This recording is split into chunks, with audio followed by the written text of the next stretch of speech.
할렐루야. 귀한 은혜의 자리에 오신 성도님들을 환영하고 축복합니다.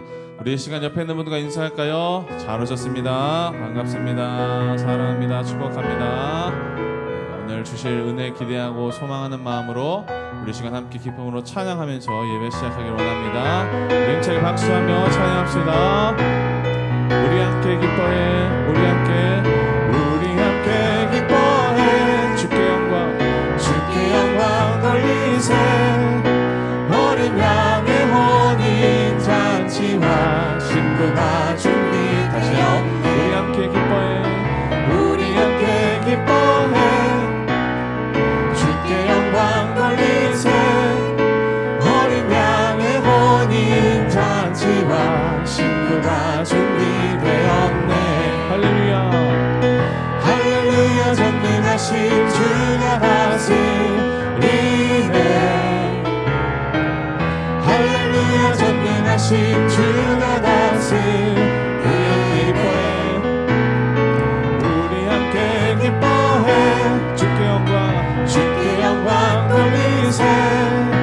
어린 양의 혼인 잔치와 신부가 준비되었네.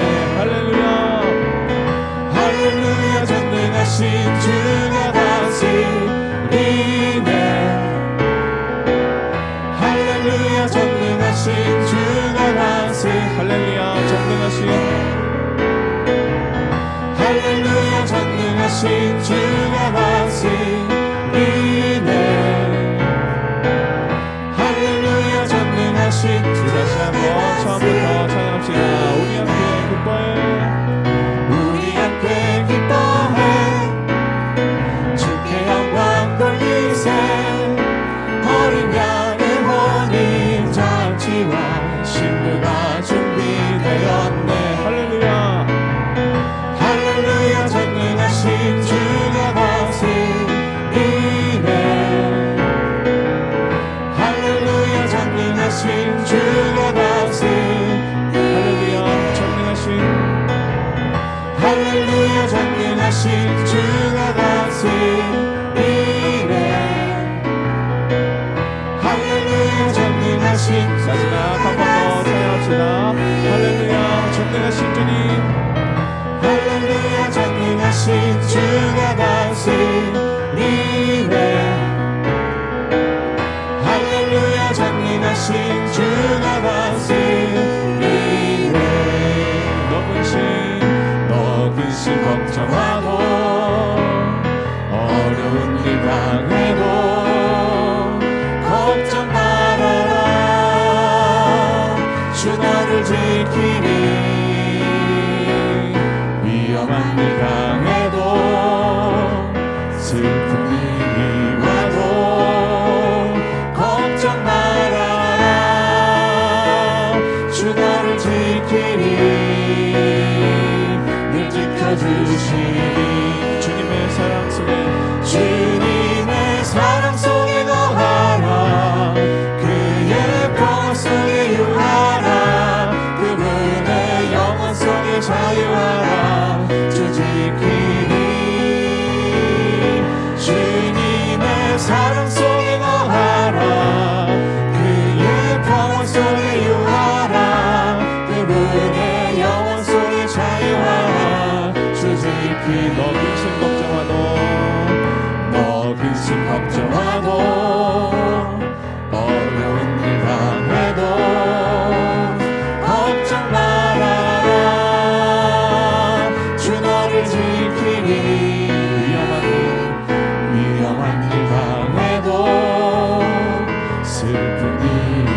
우리 계속해서 찬양하실 때에 주님께 모든 시선을 드립니다. 우리 믿음의 고백으로 주님께 영광 올려드리길 원합니다.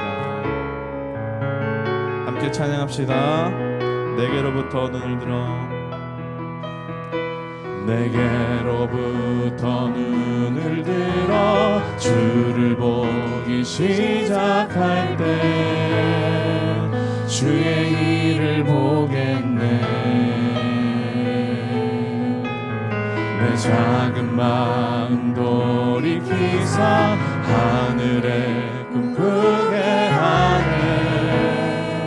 주님을 볼 때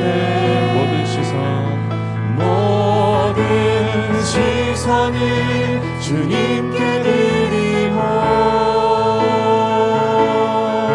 살아계신 하나님을 느낄 때 내 삶은 주의 역사가 되고 하나님이 일하기 시작하네. 성령이 나를 변화시켜 성령이 나를 변화시켜 모든 두려움 사라질 때 주의 일을 보겠네. 황폐한 땅 한가운데서 주님만 알게 되리. 주님을 볼 때 모든 시선을 주님께 드리고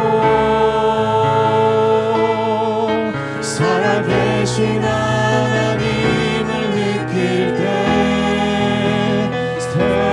세상은 주의 나라가 되고 하나님이 일하기 시작하고 시선을 주님께 드리고 살아계신 하나님을 느낄 때 세상은 주의 나라가 되고 하나님이 우리 마지막으로 찬양합시다. 모든 시선을 주님께 시선을 주님께 드리고 살아계신 하나님을 느낄 때 세상은 주의 나라가 되고 하나님이 일하기 시작하네. 오늘 잠시 드려질 예배를 위해서 기도하며 나가도록 하겠습니다. 하나님, 우리의 모든 시선을 주님께로 드릴 때에 하나님께서 우리 삶에 일하시는 역사를 오늘 보게 하여 주옵소서. 주시는 말씀의 은혜를 통하여 다시 한번 우리를 하나님의 길로 인도하여 주시는 귀한 시간 되게 하여 주시옵소서. 주실 은혜를 사모하는 마음으로 잠시 기도하도록 하겠습니다. 선하시고 거룩하신 하나님 아버지 감사합니다. 주님, 이 시간 우리의 모든 시선을 주님께로 올려드립니다. 분주했던 우리의 마음들, 삶의 자리들 다 내려놓게 하시고 이 시간 우리를 향하신 하나님의 은혜를 사모하는 마음으로 온전히 주님만을 바라는 귀하고 복된 시간 되게 하여 주시옵소서. 주님을 바라볼 때에 하나님이 일하시고 역사하시는 주님의 놀라운 도와주심을 경험하는 우리가 되길 원합니다. 말씀을 통해 우리를 새롭게 하시고 우리가 나아가야 될 길과 방향을 주님께서 알려 보여주시는 거룩하고 복된 시간 되게 하여 주시옵소서. 좋으신 하나님 감사합니다. 오늘도 이 수요일 이 아침을 기억하며 이 자리에 나와 찬양과 예배로 하나님께 영광을 돌리게 해주심을 감사합니다. 철로 역정을 통해서 우리의 신앙의 여정을 걸어가며 우리 자신을 다시 한번 점검하고 우리 믿음을 확인하는 거룩한 시간을 갖기를 원합니다. 이 시간에 성령님 함께하여 주시옵소서. 구원의 확신을 가지고 영원한 미래를 향해 오늘도 힘있게 출발할 수 있는 이 시간 될 수 있도록 성령께서 우리의 마음과 생각을 주장하여 주시옵소서. 주님께로 우리의 마음을 모으게 해주시고 우리의 시선을 주님께로만 향하게 해주시고 우리의 영의 귀가 활짝 열려서 말씀이 들려지고 십자가가 보여지고 구원의 확신으로 가득 찬 이 예배가 되게 하여 주시옵소서. 예수님의 이름으로 기도합니다. 아멘. 할렐루야. 오늘도 수요예배 오신 여러분들 주님의 이름으로 환영하며 축복합니다. 계속해서 우리가 지금 철로역정을 걸어가고 있어요. 지난주에 우리가 했던 내용을 잠깐 점검해 보면은 누구를 만났어요? 여러분들이 일주일 전에 들었던 것이 아직도 기억나실까? 누구를 만났어요? 아첨꾼을 만나요. 아첨꾼. 아첨꾼을 만나가지고 쏘가가지고 곁길로 빠지게 됩니다. 자기도 천성으로 가는 거라는 거예요. 그래서 쫓아가다 보니까 그물에 걸리게 되죠. 그래서 꼼짝달싹 못하게 되는 그런 상황 속에 있을 때에 손에는 채찍을 들고 빛난 사람이 나타나서 그물에서 풀어주게 됩니다. 그리고는 처음에 잘못 빠져들어갔던 대로 데리고 오더니만 채찍으로 막 때리는 거죠. 그게 이제 그 죄에 대한 그 아픔을 체험하는 이것이 은혜라는 것을 가르쳐 주는 거죠. 그리고 이제 크리스천과 소망이 길을 떠나면서 채찍에 맞고 땡큐 하고 떠나는 거예요. 그래서 우리가 때로는 죄의 그 아픔이라고 하는 것이 다시금 우리의 길로 제대로 된 길을 향해서 갈 수 있도록 하나님께서 인도하시는 은혜다. 여러 가지 아픔의 과정은 있지만 그것이 오히려 우리를 주님께로 바로 가게 하는 그런 은혜다라는 것을 보여주는 대목이라고 할 수 있어요. 가다가 무신론자를 만나게 됩니다. 무신론자가 크리스천과 소망이 지금 천성길을 향해서 가고 있다고 하니까 당신들이 가는 순례 여행을 다 헛된 것입니다. 그러면서 비웃으면서 이제 떠나게 되는, 여기서 이 대목이 이제 우리가 끝난 거죠. 이제 오늘 말씀은 크리스천과 소망이 계속해서 순례 여행을 갑니다. 근데 어느 마을에 도착을 했어요. 근데 그 지역에 도착을 했는데 그 동네에 있는 그 공기를 마시면 마실수록 자꾸만 잠이 오는 거예요. 나중에 알고 보니까 그 동네 이름이 마법의 성이었어요. 마법의 성. 소망은 이제 크리스천하고 소망이 지금 주인공이잖아요. 소망은 지금 크리스천한테 아우 졸리니까 제발 좀 자고 갑시다. 도대체 견딜 수가 없다고. 그때 이제 크리스천이 얘기를 합니다. 절대로 안 된다고. 그때 우리 기쁨의 산에 있을 때에 그 목자들이 했던 얘기 중에 하나가 마법의 산에 가면 절대로 거기에 쏘가서는 안 된다고 그렇게 얘기하지 않았냐고. 정신 차리자고 막 그러면서 서로 격려하게 되죠. 이 마법의 땅이라고 하는 그 호칭이 나오게 되는데 이것은 세속 세상을 의미하는 거예요. 이 세속 세상에 우리가 존재하게 되는데 이 세상에서 우리가 살고 있을 때에 마치 세속주의라고 하는 것이 공기와 같아서 이것이 우리에게 들어와서 우리의 영혼을 잠들게 한다는 거예요. 아무것도 안 하고 그냥 숨만 쉬면서 살게 되면 결국 우리 영혼이 잠들게 되고 결국은 죽음으로 들어갈 수가 있다는 것이죠. 그래서 우리가 뭔가 새로운 숨을 쉬어야 된다. 성경에서 우리가 이 공중에 있는 모든 것들이 다 이 공기잖아요. 공기. 이 공기와 같이 우리를 자꾸만 악한 쪽으로 끌고 가는 것이 있어요. 공중 권세 잡으니라고 성경에 나와 있어요. 사탄 마귀죠. 에베소서 2장 2절에 그때 너희는 그 가운데서 행하여 이 세상 풍조를 따르고 공중의 권세 잡은 자를 따랐으니 곧 지금 불순종의 아들들 가운데서 역사하는 영이라. 그렇게 말씀하고 있어요. 공중 권세 잡았다. 이 세상의 세속주의로 막 우리를 끌고 가고 있는 그런 악한 세력, 영이 있다. 가만히 있으면 거기에 우리가 영향을 받아서 영적으로 잠자게 되고 영적으로 죽을 수밖에 없다. 그러니까 우리가 새로운 숨이 필요하다. 거룩한 심호흡이 필요하다. 그 거룩한 심호흡이 뭐겠어요? 영어 성경에 보면 원어 성경으로 들어가 보면은 신약에 푸뉴마라는 단어가 나와. 푸뉴마. 그걸 해석을 해 보면은 바람 혹은 숨이라고 되어 있는데 이 푸뉴마가 뭐예요? The Spirit, 성령을 의미하는 거예요. 성령은 숨이 하나님의 거룩한 숨, 영적인 거룩한 심호흡, 바람이라고도 하고 숨이라고도 하는. 하나님께서 인간을 만드신 다음에 흙으로 만드시죠. 그리고 그 코에다가 생기를 부어 넣으셨죠. 그때 생명이 되어서 살았어요. 하나님께서 후 하고 불었던 그 숨, 이게 바로 푸뉴마, 이 성령, 하나님의 영이 우리에게 들어왔을 때 우리가 쉼호흡을 하면서 거룩한 생명의 새로운 호흡을 하면서 영적으로 살아서 움직이게 된단 말이에요. 그래서 거룩한 이 쉼호흡, 우리가 거룩한 영적인 쉼호흡, 이게 바로 성령 충만이다. 그래서 우리가 이 세속생활 삶 속에서 세상에서 영적으로 승리하기 위해서는 성령 충만함을 받아야 될 줄로 믿습니다. 성령 충만함을 위해서 우리가 해야 될 게 뭐예요? 바로 예배하고 말씀 생활하고 기도하고 성도들과 함께 교제하고 영적인 삶을 자꾸만 살려고 할 때에 우리 안에 이미 와 계신, 예수 믿을 때 우리한테 하나님께서 성령을 선물로 주신다고 그랬는데, 그것이 충만해져서 영적인 거룩한 심호흡에 대해서 우리에게 생명력을 줄 수 있는 능력으로 발휘가 되어야 될 텐데, 그렇게 하기 위해서는 사모하고 기도하고 말씀을 통해서 성도들의 교제를 통해서 내 안에 있는 성령께서 역사하시도록 하는 거예요. 성령 충만의 삶을 살아가야 된다는 거죠.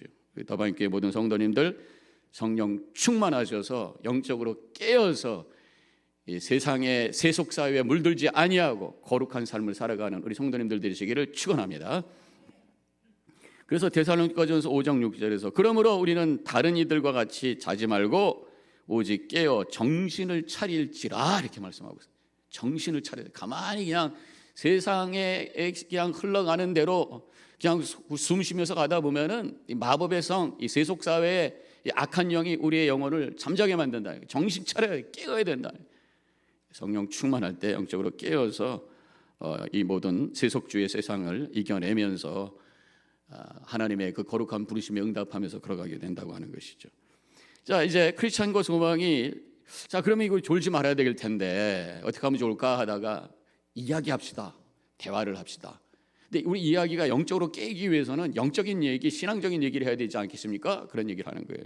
그러면서 이제 대화를 하기 시작을 하는 것입니다. 여기서 중요한 포인트가 있어요. 우리가 영적으로 깨어있기 위해서는 기도하고 말씀 생활하고 그것도 필요하지만 믿는 성도들끼리의 대화가 영적이어야 된다는 거예요. 우리 모여서 성도님들 많이들 교제하잖아요. 근데 정말 얼만큼 우리가 신앙적인 대화를 하고 있는가. 우리 셀에서 모여서 물론 성경 공부도 하고 여러 가지 대화를 합니다만 개별적으로도 내 신앙 간증이 생기고 영적으로 고민하는 것들을 함께 나누고 함께 기도하고 이런 모습이 있어야 되지 않겠어요? 어저께 우리 새벽기도 끝나고 성경 공부 팀들 이렇게 끝나고 나서 파나나 브레이드 가가지고 우리 한 7명, 8명 같이 이렇게 17명이서 빵 먹으면서 교제했는데 옆에 여자분 두 분이서 아마 다른 교회 분인 것 같아요. 새벽기도 끝나고 두 분이서 소곤소곤 하던데 나 살짝 보니까 두 분이서 손잡고 막 기도하는, 얼마나 보기가 좋은지 몰라요. 우리 성도들 사이에서 함께 교제하고 함께 기도하고 어려울 때 자기 얘기를 하고 축복해주고 함께 아파하고 말씀을 가지고 고민을 얘기하고 이 영적인 대화가 충만할 때 영적으로 깨어서 이 세속사에 물들지 아니하고 거룩한 영혼으로 승리의 삶을 살게 될 줄로 믿습니다. 성도들끼리의 대화도 그렇지만 집에서도 마찬가지예요. 부부들 간에도 또 자녀들 간에도 우리가 대화의 어떤 포션이 지금 영적인 대화가 필요하다고 생각해요. 우리 인생에 우리가 살면서 많은 사람들과 나누고 교제하고 우리가 말하면서 얼마나 말을 많이, 하루 종일 우리가 말 많이 해요. 근데 무슨 말을 하면서 사는가 한번 계산해 보고 뭐 그것을 우리가 뭐 정확하게 몇 분 했다 체크하기는 어렵지만 적어도 at least 10분의 1은 거룩한 얘기를 해야 되지 않을까?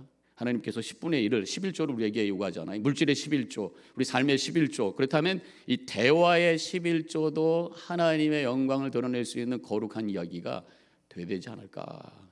한번 여러분들이 일주일 지나면서 내 대화 속에 얼마만큼 거룩한 얘기, 신앙적인 얘기, 믿음의 얘기, 말씀에 대한 고민, 또 어떤 그런 말로 채워져 있는가 한번 점검해 보시고 우리 대화 속에 하나님의 영이 임하는, 그래서 영적으로 깨어 있는 그런 복된 삶을 살아가시기를 주님의 이름으로 간절히 축원합니다. 그래서 이제 대화를 시작을 하는 거예요. 소망이 먼저 간증을 하기 시작합니다. 그래서 오늘 말씀은 대개 이 소망의 자기의 간증 이야기로 오늘 말씀이 정리가 되겠는데, 어떻게 예수 믿게 됐는지를 얘기를 하는 거예요. 자기가 예수 믿기 전에는 세상의 보화와 재물을 추구했던, 흥청거리고 먹고 마시고 맹세하고 거짓말하고 더러운 것을 즐거워했던 사람이라는 거예요. 그런데 이 소망이 예수님을 따라가기 위해서 믿음 생활을 시작하고 순례 여행을 걷기 시작한 동기가 바로 성실 때문이었다. 성실 기억나요? 허영시장 기억나요? 여러분 공부 쭉 해오신 분들은 기억해야 돼. 허영시장에서 크리스찬과 처음에는 성실이 같이 있었어요. 영어로는 faith, 그래서 다른 번역에는 믿음이라고 되어 있는데, 허영시장에서 파는 것들, 세상에 많은 것들이 막 진열이 돼 있잖아요. 그래서 가서 그런 것들을 이제 무시하고 이거 다 필요 없어 그러고서 이제 얘기하는 얘기를 그 시장에 있는 사람들이 듣고 막 들고 일어나 가지고 난리를 치다가 경찰이 오게 돼서 둘이 잡혀가고 됐을 때에 크리스찬은 여차저차해서 빠져나왔는데 성실은 거기서 어떻게 됐어요? 순교했어요. 순교. 그 순교 얘기를 듣고 이게 도대체 뭐야? 그리고 그것에 큰 영향을 받고 나중에 나오지만 순교 당하기 전에 그 성실과 대화하면서 또 믿음의 도전을 받고 예수를 믿게 되었다. 그런 얘기를 하고 있는 거예요. 그래서 이 성실이 그때 순교 똑같이 감옥에 갔는데 성실은 순교 당하고 크리스찬은 살아났어. 크리스찬은 살아나서 지금 소망과 함께 걸어가면서 많은 그런 대화를 하고 또 우리에게 귀한 메시지를 주지만 성실은 그 순간에 사라졌어요. 그렇지만 이 성실로 말미암아 많은 사람들이 예수 믿게 되었고 또 쫓아오게 되고 순례 여행을 시작하게 되었는데 그 중에 하나가 바로 이 소망이라는 사람이었다라는 거예요. 주님을 위해서 이렇게 순교했던 사람들의 그 피가 헛된 피가 아니었다고 하는 것을 증거하는 것이 바로 소망이라고 하는 거죠. 이 소망이 이제 그런 순교당하는 이야기를 듣고 감동이 되어서 하나님의 말씀을 펴서 읽게 되었다고 해요. 읽으면서 그 말씀에 도전을 받게 되었고 결국 지금 가만히 내가 이렇게 있다가는 내 영혼이 멸망이 되겠구나 이런 것을 깨닫게 되었다고 하는 거예요. 그가 묵상했던 말씀이 로마서 6장 21절 이제는 너희가 그 일을 부끄러워하나니 이는 그 마지막에 사망임이라. 이 일을 부끄러워하나니 이는 그 마지막이 사망임이라. 죄 가운데 사는 것 부끄러운 일이고 그 결과는 마지막은 사망이다 라는 말씀을 듣게 되었어요. 에베소서 5장 6절 이로 말미암아 하나님의 진노가 불순종의 아들들에게 임하나니 하나님의 진노가 하나님의 뜻을 저버리고 죄 가운데 사는 사람들에게 임할 것이다. 망할 것이다. 하나님의 진노가 있을 것이다. 사망할 것이다. 이런 말씀이 충격이 되어서 두려움 속에서 순례여행을 떠나게 되었다는 거예요. 사실 크리스찬도 그런 거 아닙니까? 제일 처음에 하나님의 말씀을 읽다가 그것이 너무 두려워져가 무거운 짐과 또 자신에게 입혀져 있는 그 더러운 남루한 옷을 보고 그것을 어떻게 해결할까 두려워서 그래서 떠나게 되었다고 하는 거예요. 하나님을 두려워하는 자가 지혜를 가진 자, 하나님을 두려워하는 자가 어떻게 살아야 될까 말씀대로 살기 위해서 몸부림치면서 움직이는 과정이 바로 순례여행이라고 하는 것을 알려주고 있는 거죠. 그래서 이 소망이 그 성실의 순교를 보면서 말씀을 통해서 두려움이 생기게 되고 그래서 순례여행을 떠나면서 거룩한 삶을 살기 위해서 변화의 삶을 살기 위해서 노력을 했다는 거예요. 그런데 여전히 죄 가운데 벗어나지는 못했다는 거예요. 죄를 깨닫고 회개했음에도 불구하고 완전히 떠나지는 못했다고 고백을 해요. 왜 죄를 완전히 떠나지 못했는가? 그 이유를 몇 가지로 설명을 합니다. 첫 번째로는 자신이 죄를 깨닫고 회개했는데 그것이 성령의 역사라는 것을 알지 못했다는 거예요. 단순히 자신의 어떤 깨달음이고 그냥 감정적인 것이라고 생각했기 때문에 성령의 역사라고 생각하지 못하고 하나님이 나를 사랑하셔서 그렇게 이끌어 가신다고 하는 믿음의 고백이 없었기 때문에 순간의 경험으로 그냥 지나쳤다는 거죠. 성령의 도우심이었다고 한다면 하나님 앞에 무릎을 꿇었을 것이고 진리를 말씀을 향해 더 가까이 갔을 것이고 그렇게 했을 때 내 안에 계신 성령께서 계속해서 역사하셔서 거룩으로 나를 이끌어 갔을 텐데 그걸 모르고 그냥 한순간의 어떤 경험, 한순간의 감정, 한순간의 깨달음으로만 내가 했다고만 생각하다 보니까 그냥 사라지는 경험이 되어버리고 말았다는 거죠. 성령님이 하시는 일이 뭐예요? 여러 가지가 있지만 그 중에 하나가 바로 책망하는 일을 하시는 분이 바로 성령님이셔요. 요한복음 16장 8절에서 성령에 대해서 이렇게 설명합니다. 그가 와서, 그가 누구예요? 성령.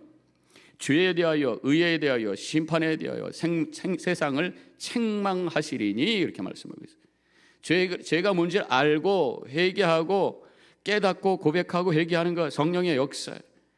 그렇기 때문에 내가 죄라고 하는 것을 인식하고 그것을 향해서 회개할 수 있는 것도 하나님의 은혜로 여러분들이 분명히 아셔야 될 줄로 믿습니다. 죄책감 하나도 없이 사는 게 불행한 거예요. 오히려 이거 죄인데 회개해야 되는데, 이 마음을 주신 것도 하나님의 마음이고, 그래서 무릎 꿇고 회개했을 때 그것이 성령의 역사고, 그래서 십자가의 은혜가 너무 감격이 되고, 이 모든 과정이 하나님께서 나를 사랑하셔서 구원의 길로 이끄시는 손길이라고 하는 것을 고백하며 그리고 감사와 찬양으로 영광 돌리시기를 바랍니다. 또 한 가지는, 지금 자기가 열심히 죄를 깨닫고 회개했음에도 떠나지 못한 이유가 그게 성령의 역사라는 걸 알지 못했기 때문이라고 그러고, 또 한 가지는 죄를 완전히 포기하지 못한 이유가 죄가 너무 달콤했다는 거예요. 달콤했다는 거예요. 죄가 쓰고 힘들면 다 거부하죠. 근데 죄가 달콤하니까 죄를 버려야 된다고 알면서도 여전히 붙들고 가고 있는 게 우리 인간의 모습이라는 거예요. 왜 이렇게 달콤한가? 몇 가지로 설명해. 첫 번째로는 인간이 그 죄성을 갖고 있기 때문에 하지 말라는 것을 할 때 오는 달콤함이 있어요. 하지 말라는 것을, 금기를 넘을 때 와지는 달콤함이 있단 말이죠. 옛날에 그 한국에 보면은 잔디가 이렇게 있으면 꼭 거기 편말이 있었어요. 제가 어렸을 때는 뭐가 있었어요? 들어가지 마십시오. 잔디를 밟지 마십시오. 나중에는 잔디가 아파요. 뭐 이렇게 돼 있었어요. 근데 직구전 애들은 일부러 가서 막 하지 말라는 거 하면 더 기분이 좋은 거야. 요게 인간의 죄성이에요. 하지 말라는 거 할 때, 금기를 넘어갈 때 와지는 그 짜릿한 그런 악한 마음이 우리 인간에게 있기 때문에 죄에 대한 달콤함을 느끼면서 버리지 못한다. 또 한 가지는 죄는 육신의 욕구를 채우기 때문에 그 욕망이 채워지는 그 달콤함이 있다는 거죠. 그래서 욕망이라고 하는 것이 이제 창세기 3장 6절에 보면은 여자가 그 나무를 본즉 먹음직도 하고 보암직도 하고 지혜롭게 할 만큼 탐스럽기도 한 나무인지라 여자가 그 열매를 따먹고 자기와 함께 있는 남편에게 주매 그도 먹은지라. 이 열매를 보니까 막 욕망이 생기는 거예요. 그 먹을 때 그 달콤했단 말이죠. 너무 달콤하니까 혼자 먹는 게 아까워가지고 남편까지 줘가지고 아담까지 죄짓게 만드는, 이 욕망을 채워가는 그 달콤함이 인간의 육신에게 있다는 것이죠. 우리에게 있는 대표적인 5가지 욕망이 있다면 식욕, 물욕, 수면욕, 명예욕, 생욕, 이런 것들이 있어요. 이게 사실 우리가 육신을 건강하게 살아가기 위해서 필요한 거예요. 예를 들어서 식욕이 있어야 밥을 먹죠. 생욕이 있어야 결혼도 하고 아기도 낳죠. 그런데 이게 문제는 과하게 되면서 그것이 욕심이 되고 욕망이 되고 그러면서 죄가 들어오고, 근데 그게 달콤하단 말이에요. 그러면서 자꾸만 죄를 끊지 못하고 죄 가운데 빠져가고 있다는 거예요. 죄라고 하는 것이 달콤해요. 그런데 결국은 이것이 자신을 파멸시킨다고 하는, 나중에 가서야 안다는 게 참 안타까운 그런 우리의 현실이라고 하는 거예요. 여러분들 들으셨겠습니다만 이제 그것을 설명하는 하나의 스토리가 있잖아요. 그 늑대 사냥법, 에스키모의 늑대 사냥법 들어보셨나요? 이 칼을, 아주 샤프한 칼을 준비해요. 그리고 거기다가 짐승의 피를 싹 발라요. 그리고 얼려 다시 빼가지고 또 발라. 그래가지고 피로만 두툼하게 만들어가지고 요 칼을 갖다가 밖에 나가다가, 밖에다가 추운 겨울이니까 거꾸로 딱 꽂아 놓는 거예요. 그럼 늑대가 피 냄새가 있으니까 와가지고 핥기 시작해. 처음에는 이제 피가 있으니까 막 좋아서 핥대. 근데 이게 굉장히 샤프한 칼이란 말이에요. 나중엔 이 샤프한 칼이 자기의 혀를 베. 근데 이게 내가 핥는 피인지 내 피인지도 모르고 막 나중에 너덜너덜해지고 피 다 쏟고, 그러면 주워가면 돼. 이게 늑대 사냥법이라고 그러는데 이게 우리의 모습이라는 거예요. 죄가 달콤해. 그래서 좋아가지고 막 핥다가 보니까 결국 내 영혼을 죽이는 일이 돼서 나중에 죽었네, too late, 이렇게 될 수 있다고 하는 거죠. 또 한 가지는 죄가 이 달콤한 이유가 뭐냐면 친구들과 어울리는 달콤함이 있다는 거예요. 죄로 인해서. 그게 무슨 말이냐면 죄라는 게 혼자 은밀하게 짓는 죄도 있지만 함께 어울려서 짓는 죄도 있어요. 뭐 예를 들어서 뭐 함께 먹고 마시고 함께 도박하고 세상의 즐거움을 나누고 어떤 분은 세상 즐거움이 좋아가지고 주일 예배도 빠지고 막 다니고 뭐 이러면서 함께 어울려가지고 세상 친구들과 막 어울리면서 다니다 보니까 하나님으로부터 멀어지고 세상의 문화와 어떤 그런 그 세상의 쾌락에 빠져버리고 마는 그런 경우가 있단 말이에요. 그래서 믿음 안에 살게 되면은 자연스럽게 그 신고의 관계가 이제 새롭게 변화되는 것이 우리의 경험이라고들 많이 말씀들 하시죠. 저는 민간 관계는 소중하다고 생각해요. 세상 사람들 믿지 않는 분들하고 일부러 뭐 칼 가지고 베는 것처럼 난 너희들하고 같이 안 놀아 그럴 필요까지는 없다고 생각이 들어요. 왜냐하면 사실 우리가 전도를 얘기할 때 앞으로 우리가 7월 달에 오늘 아침에 몇 번 모여가지고 우리 교회에 있을 전도 세미나도 얘기했습니다만은 가장 효과적인 전도법이 관계 전도예요. 길거리 지나가는 한테 이렇게 플라이어 나눠줘가지고는요 1000장을 나눠줘서 한 사람이 리스판스 할까 말까 할 정도라고 그래요. 근데 관계 전도가 가장 효과적인 전도인데 문제는 내 주변에 믿지 않는 사람들이 없어. 그러니까 전도할 사람이 없는 그런 경우들이 많이다 말이에요. 그런 면에서 보면은 다양한 사람들과 교제하는 것은 굉장히 중요하다고 생각합니다. 문은 열어놔야 돼요. 그렇지만 성경에 보면은 같이 멍에는 매지 말라 그랬어요. 불신자들과 멍에 맨다는 게 뭐예요? 목표가 같고 가치관이 같는, 같이 어울려서 세상의 가치관과 세상의 목적과 세상의 문화 속에 빠지지는 말라는 거죠. 어쨌든 이 죄의 달콤함 중에 하나가 함께 같이 어울리면서 죄질 때 와지는 이런 친구들과 함께 어울리는 그런 달콤함이 있어서 그것을 포기하지 못할 때가 있다라는 그런 얘기를 소망이 하고 있는 거예요. 이렇게 죄의 달콤함이 있어요. 제가 두 가지를 이미 말씀을 드린 거예요. 왜 죄를 알고선도 떠나지 못했는가? 첫 번째로는 성령의 역사임을 알지 못했고, 두 번째는 죄에 대한 달콤함이 있다. 몇 가지 제가 설명했고, 또 한 가지는 아이러니한 그런 표현인데 죄의 의식이 힘들어서 죄에 대한 생각을 하지 않다 보니까 죄에 빠지게 됐다.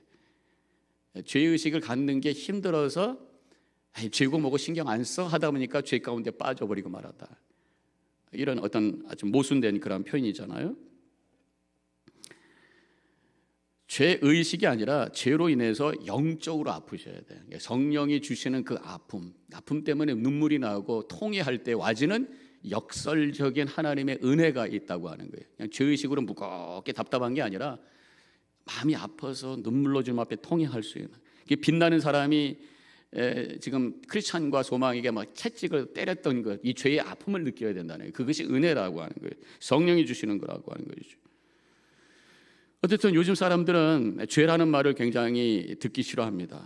교회에 가자고 하면은 그 거부하는 이유 중에 하나가 이 멀쩡한 사람을 왜 죄인으로 만드냐는 거죠. 근데 믿음이라고 하는 것은 하나님 앞에 먼저 정직해야 돼요. 정직한다고 하는 것은 나의 한계를 고백하고 나의 죄성을 고백하고 주님 앞에 엎드려지는 거예요. 그때 십자가의 은혜가, 십자가에서 예수님께서 죽으신 것이 나의 죄를 위한 대속의 죽음이라고 하는 것을 고백하게 되고, 그래서 죄사함과 구원의 은혜를 깨닫고 감사하면서 찬양하면서 살게 되잖아요.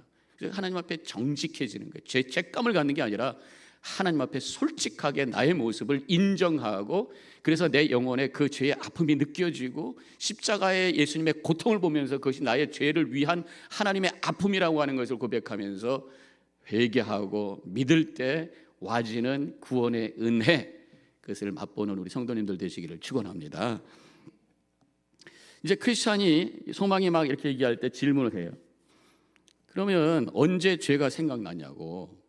죄가 기억나고 그래서 죄를 이겨보려고 애를 쓰고 그런데 안 됐다 그렇게 얘기했잖아요. 근데 언제 그러면 내가 죄인인 것을 생각해 볼 기회가 있었느냐고 하니까 몇 가지 대답을 합니다. 착한 사람을 만났을 때, 착한 사람을 만나니까 내가 저 사람도 참 못된 사람인가 보다 이런 생각이 들었대요. 또 한 가지는 성경을 읽을 때, 성경은 거울이라고 그러죠. 성경을 통해서 내가 죄인이라고 하는 것을 깨닫게 돼. 내 스스로는 I'm fine, 이 정도면 괜찮아. 근데 하나님의 말씀을 읽어보니까 하나님의 그 거룩한 거울 앞에 내가 서게 되고 내가 죄인이라는 것을 알게 되었다. 또 한 가지는 자신이 아플 때, 아프다 보니까 어떤 한계를 느끼게 되죠. 이 육신을 가졌다고 하는 게 느껴지게 되고, 이것이 하나님이 나의 죄에 대한 징벌이 아닐까 이런 두려움도 생기고, 그러면서 죄에 대해서 생각을 해보게 되었다. 또 한 가지는 친구의 죽음의 소식을 들었을 때 잘 아는 사람이 세상을 떠났어. 그때 죽음 이후에 어떤 것이 될까? 다른 사람, 모르는 사람이 죽는 거는 그냥 죽었는가 보다 그러는데, 가족이 세상을 떠난다든가 친구가 세상을 떠났을 때 이 죽음에 대해서 나하고 연결이 되면서 심각하게 내 영적인 운명에 대해서 생각을 하게 되죠. 그러면서 내가 천국 갈 수 있을까라는 질문을 하게 되는 거예요. 우리가 이 장례식을 많이 가게 되죠. 제가 이번 겨울에는 장례식만 한 대여섯 번 한 것 같아요. 우리 교회 분도 계셨고 우리 교회 분이 아닌 분도 계셨고, 뭐 세상 왔다가 가는 것이고 우리의 뭐 죽는 것은 한 번 있는 것이고 이렇게 성경에도 있으니까 떠나는 것입니다만은, 그때마다 그 고인의 슬픔, 죽음에 대한 슬픔과 뭐 애도에서 끝날 것이 아니라 죽음의 이후에 어떤 세계가 있는가, 내가 죽은 다음에 천국에 갈 수 있는가 라는 질문을 하면서 내 구원을 확인하고 구원의 확신을 다시 한번 점검하는 그런 시간을 가지셔야 돼요. 그래서 제가 그 설교할 때 구원에 대한 말씀을 장례식에 또 많이 하게 됩니다만은, 그래서 장례식이 우리 개인적으로 슬픈 시간이면서도 동시에 내 영적으로는 어떤 은혜 시간이 될 수 있도록 그렇게 우리가 만들어야 되지 않겠는가, 그런 생각을 해보게 됩니다. 어쨌든 지금 이 소망은 죽음의 소식을 들었을 때에 자신의 죄를 기억하게 되고 미래가 두려워지기 시작하고, 그러면서 어떻게 하면 좋을까라는 생각을 해보게 되었다, 그렇게 간증을 했어요. 그래서 이제 질문합니다. 이런 죄의식이 생겼을 때 그럼 어떻게 했냐고 크리스찬이 질문하니까, 그래서 아무래도 이걸 내가 고쳐야 되겠다고 생각하고 결심을 했다는 거예요. 내가 다음부터는 이렇게 바르게 살아야지, 이렇게 살면 안 돼, 다 결단을 하죠. 결단해서 끝난 것이 아니라 실제로 그렇게 하려고 실행도 했었다고 하는 거예요. 죄 짓지 않으려고 죄 짓지 않는 사람들과 함께 있기도 하고 기도 생활도 하고 또 성경도 보고 여러 가지 경건 생활도 하고, 그런데 문제는 여전히 그 죄책감이 완전히 사라지진 않았다라는 고백을 하고 있는 것이에요. 그러면서 자신이 두 가지 성경 구절을 기억하게 됐는데, 첫 번째 구절은 이사야 64장 6절. 무릇 우리는 다 부정한 자 같아서 우리의 의는 다 더러운 것 같으며, 우리가 의롭게 산다고 애를 써도 우리의 옷은 더러운 것 같다는 거예요. 아무리 빨고 빨아도, 내가 빤다고 빨아도 그 옷에 있는 더러움이 해결되지 않는다는 거예요. 옷에 기름때 같은 거 묻으면은 물로 안 되잖아요, 그렇죠? 아무리 물 가지고 뭐 해서 비벼대도 안 되는 거란 말이에요. 이제 그런 생각하시면 돼요. 내 안에 어떤 영적인 죄가, 옷이라고 생각합시다. 기름때가 있어요. 내가 물로 열심히 부비고 어찌고 하는 건 내가 노력하는 거야. 아무리 노력해도 이 기름때는 내 힘을 갖고 될 수 없단 말이에요. 어떻게 해야 돼요? 세제를 가지고 해서 그 거품이 부글부글 나게 해가지고 부벼가지고 싹 사라진단 말이죠. 마찬가지로 내 영혼 안에 있는 죄는 내가 아무리 노력하고 죄책감을 없애고 바르게 살려고 애를 써봤자 지워줄 수 없는 그러한 영적인 스팟이라고 하는 것이, 그것을 지울 수 있는 거룩한 세제가 있는데 바로 그것이 예수 그리스도의 보혈인 줄로 믿습니다. 지난 주일날도 제가 말씀드렸던 것이 같은 맥락이, 여러 가지 세상에 세제가 있어요. 그렇지만 그 설명 속에 영혼의 때를 지우는 세제에 대해서 설명하지 않아요. 근데 성경에서는 설명하고 있어요. 예수 그리스도의 피가 우리의 영혼의 더러운 죄를 씻어주는 줄로 믿습니다. 예수 그리스도의 피를 바라보고 그 앞에 엎드려 회개하고 믿습니다 고백하며 정직하게 십자가를 향해 나갈 때 하나님께서 우리를 의롭다고 인정해 주시고, 의롭게 되기 때문에 죄싹이 사라지게 되고, 그래서 우리에게 생명이 임하게 되고 영원한 생명으로 영원한 천국을 향해서 걸어가게 되는 줄로 믿습니다. 결국 소망이 이런 모든 프로세스를 통해서 고백한 것이 믿음으로만이 의롭게 된다고 하는 것을 깨닫게 되었습니다. 스스로 노력을 해도 죄책감이 생기지 않고 애를 써도 안 돼요. 율법으로도 도덕으로도 행위로도 내가 의롭게 될 수도 없고 구원을 받을 수 없어요. 율법으로 구원을 받을 수 없다고 하는 것을 적나라하게 보여준 사건이 바로 십자가예요. 십자가, 예수님께서 왜 십자가형을 받으신 거예요? 율법에 의해서 받으신 거란 말이에요. 예수님께서 잡혀 들어가셔가지고 거기 있는 그 산헤드린 의회죠. 거기서 재판을 받으셨어요. 그 사람들이 하는 건 율법을 가지고 재판하는 거예요. 그 결과가 뭡니까? 사형 선고예요. 율법에 의해서 하나님 아들 죄 없으신 그분이 죄인으로 판명이 나고 십자가에 죽게끔 결정이 되는 이 엉터리 같은 재판이 율법을 통해서 일어났다. 율법은 믿을 게 아니라, 율법으로는 우리의 죄를 해결할 수 있는 것이 아니라 오히려 죄를 만들어내는 어리석은 것이라고 하는 것을 거기서 보여준단 말이에요. 십자가는 바로 행위로 구원받을 수 없다고 하는 것을 확실히 보여준 사건이면서 동시에 하나님의 은혜만이, 예수 그리스도의 죽음과 그 보혈만이 우리의 죄를 씻어줄 수 있는 소망이라고 하는 것을 보여준 사건인 줄로 믿습니다. 그 두 가지의 어떤 이중적인 의미가 십자가에 있어요. 행위로는 절대로 구원받을 수 없다라고 하는 것과 믿음만이, 예수 그리스도만이 우리를 구원하시는 분입니다 라고 하는 것이 이중적으로 함께 담겨 있는 것이 십자가인 것이. 그런데 이제 이 소망이 얘기를 하는 거예요. 오케이, 그거 알겠는데 이것이 뭔가 확진 객관적인 증거가 있어야 되는데, 내가 예수 믿어서 구원받는다고 하는 것이 객관적인 어떤 증거가 있어야 되지 않느냐 하면서 무슨 얘기를 하냐면, 소망이 이런 말을 해요. 어떤 사람이 동네 가게에서 100파운드의 빚을 진 다음에 얼마 후에 빚을 현금으로 다 갚았어요. 근데 그 빚이 여전히 장부 속에 지워지지 않고 남아있다면 나중에 가게 주인이 와가지고 그 일로 인해서 고소하게 될 수 있고, 그래서 빚을 다시 갚을 때까지 그 감옥에 보낼 수도 있는 거 아니냐. 그렇기 때문에 분명한 증거가 있어야 되고 증서가 있는 거 아니냐. 이런 것처럼 우리의 구원도 주님께서 우리를 사해 주셨다고 하는데 그 증거가 뭐냐, 이거예요. 증표가 뭐냐, 확실한 그 다큐멘테이션이 뭐냐, 그게 있어야 되지 않겠느냐. 그런 얘기를 생각을 했다는 거죠. 그것이 뭐겠어요? 그것이 없으면 불안감이 있다는 거예요. 구원의 확신에 대한 근거가 뭐냐, 그런 얘기예요. 두 가지로 우리가 생각할 수 있어요. 외적인 증거가 있고 내적인 증거가 있어요. 외적인 증거는 바로 하나님의 말씀인 줄로 믿습니다. 내 구원에 대한 근거를 다른 거로 삼지 마세요. 그냥 내 감정, 내 행위, 이게 아니잖아요.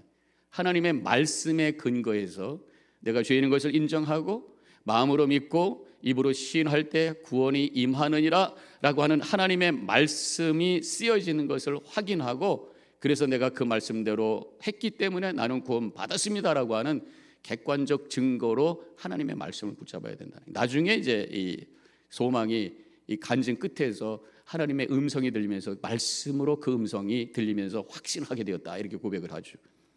또 한 가지 그 소망이 얘기했던 건 아니지만 이 내적인 증거가 있는데 바로 그것이 성령이라고 성경에서 말씀하고 있어요. 에베소서 1장 13절에 그 안에서 너희도 진리의 말씀 곧 너희의 구원의 복음을 듣고 그 안에서 또한 믿어 약속의 성령으로 인치심을 받았으니, 그랬어요.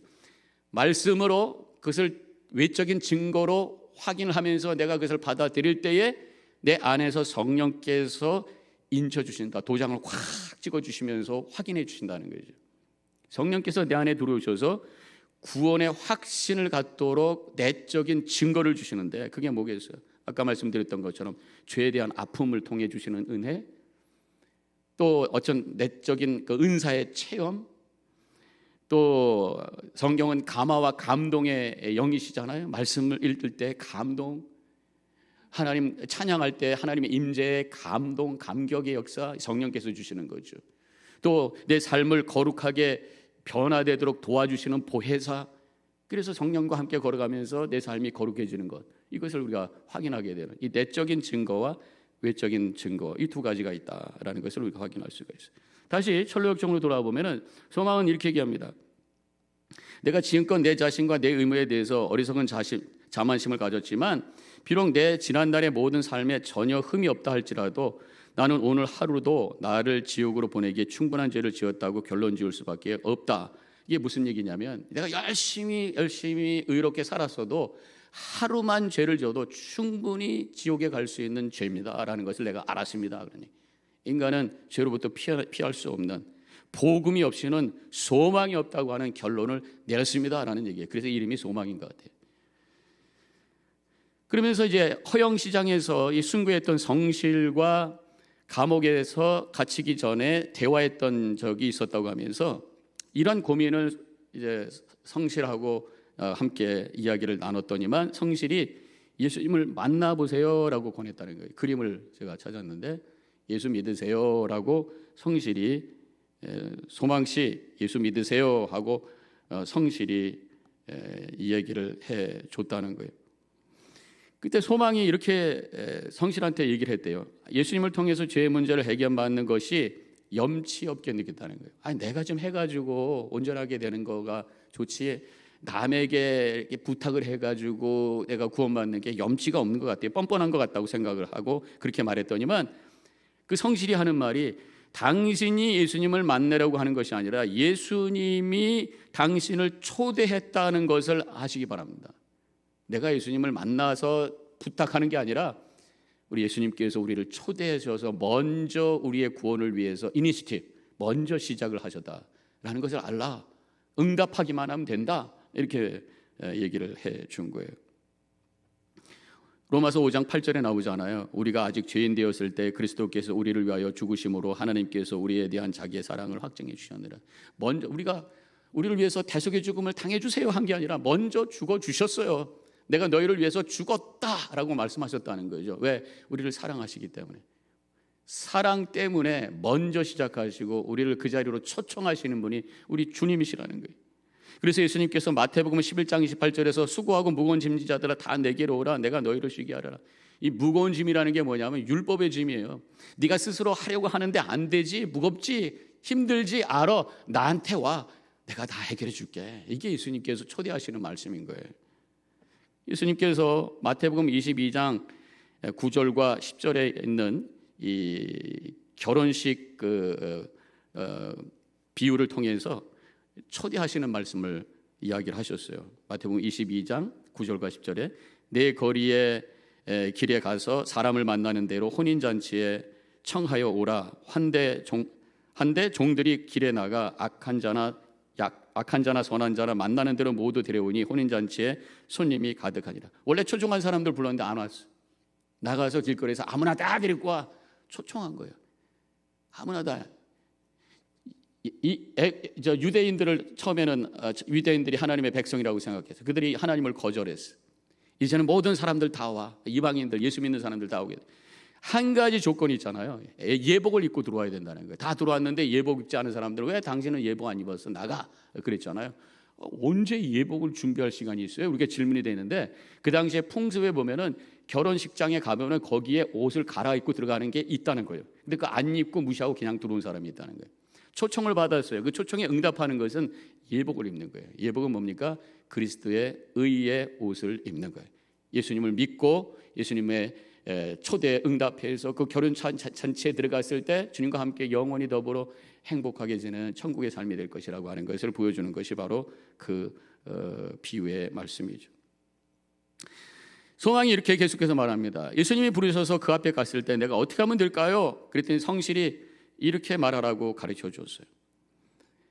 자비로우신 하나님, 죄인인 나에게 은혜를 베풀어 주셔서 예수 그리스도를 알고 믿게 해 주셔서 믿게 해 주시기를 바랍니다. 나는 그의 의를 구할 수 없으나 그 의를 믿지 못한다면 나는 완전히 버림을 받습니다. 주님, 저는 당신이 자비로우며 당신의 아들 예수 그리스도를 세상에 보내사 구주가 되게 하셨다고 들었습니다. 그리고 당신은 나와 같은 가련한 죄인에게 예수님과 그의 구원을 기꺼이 허락하시는 분이심을 믿습니다. 나는 정말로 가련한 죄인입니다. 그러므로 주님, 나의 영혼을 구원하여 주옵소서. 성자 예수 그리스도의 이름으로 기도하옵나이다. 아멘.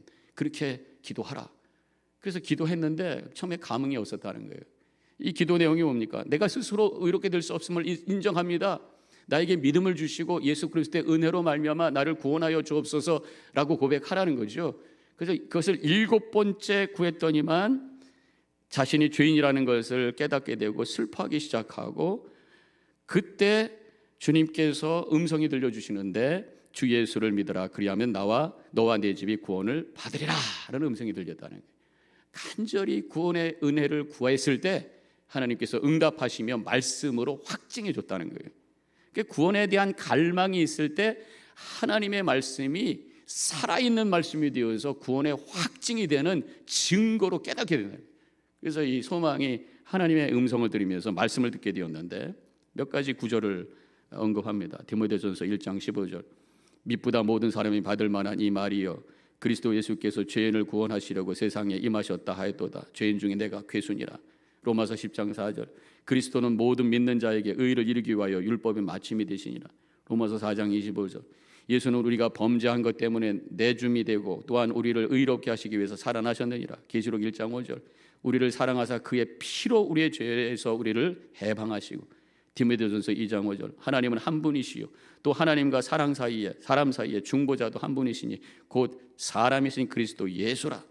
히브리서 7장 25절 그러므로 자기를 힘입어 하나님께 나아가는 자들을 온전히 구원하실 수 있으니 이는 그가 항상 살아계셔서 그를 위하여 간구하심이라. 이 모든 게 뭡니까? 너는 죄인이다.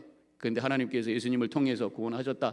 이 성경 말씀이 하나님의 음성으로 들리면서 확신을 갖게 되었고 구원의 확신 속에서 영혼을 향해 천국을 향해서 내가 걸어가게 되었습니다 라는 그런 간증을 하게 되었다는 거예요.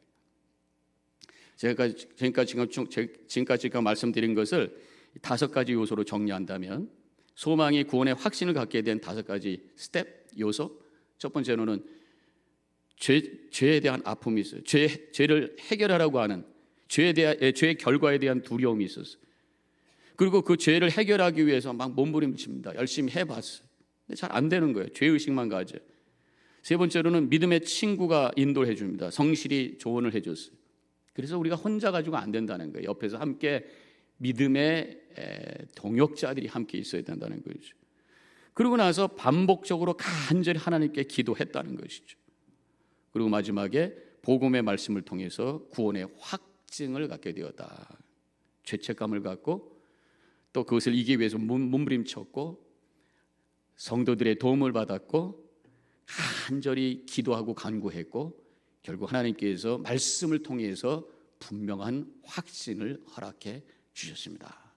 이게 지금 소망이 했던 신앙간증의 전체 내용이라고 하는 것이 오늘 말씀을 통해서 다시 한번 확인하는 것이 우리 하나님께서 우리에게 말씀을 주셔서 구원의 확증을 하도록 우리에게 도와주시고 성도들을 주셔서 우리를 구원의 여정으로 이끌어 주신다고 하는 것입니다. 말씀 붙들고 성도들과 함께 거룩한 교제 속에서 구원의 확신 속에서 흔들림이 없이 하나님의 부르심을 향해서 천성을 향해서 함께 걸어갈 수 있는 더반교회 모든 성도님들이 되어주시기를 주님의 이름으로 간절히 축원합니다. 기도하겠어요.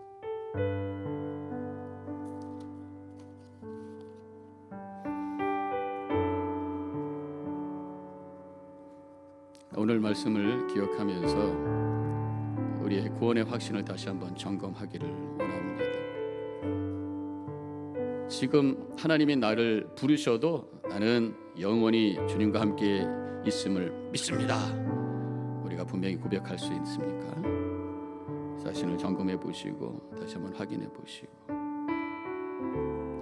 구원에 대해서 조금 더 흔들림이 없는 의심하지 않는 확실한 믿음을 갖게 하여 주옵소서. 다시 한번 고백하는 시간 되시기 바랍니다.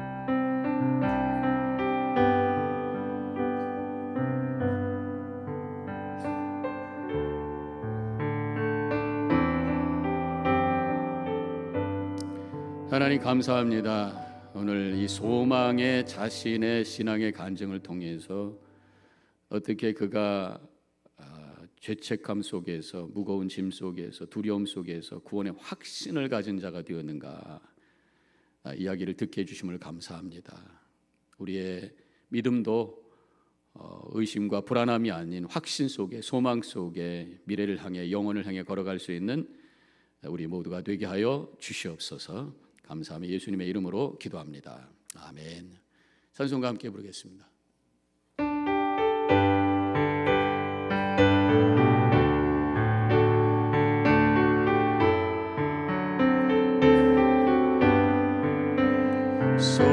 속죄하신 구세주를 내가 찬송하리라.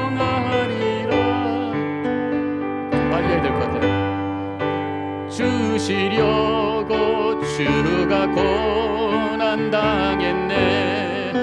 그 신사랑 찬양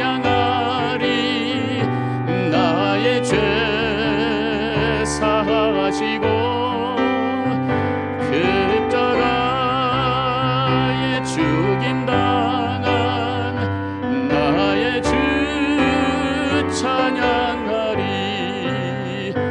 내가 구원받은 증거 기뻐 전파하리라. 내 죄 모두 담당하신 주의 사랑 크셔라. 크신 사랑 찬양하리. 나의 죄 사하려고 십자가에 죽임당한 나의 주 찬양하리.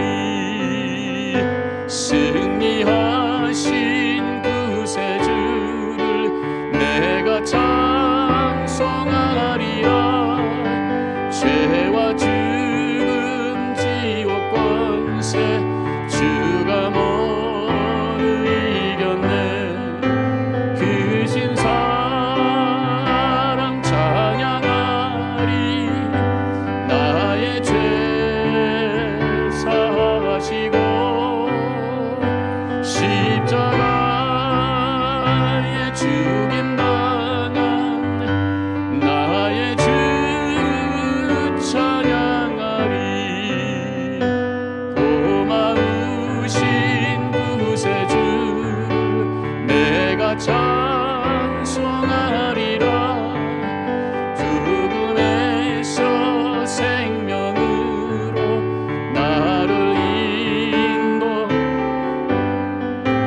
크신 사랑 찬양하시.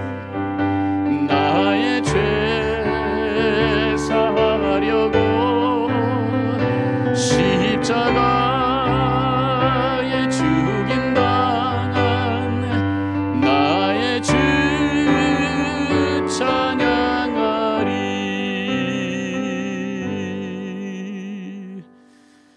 하나님 감사합니다.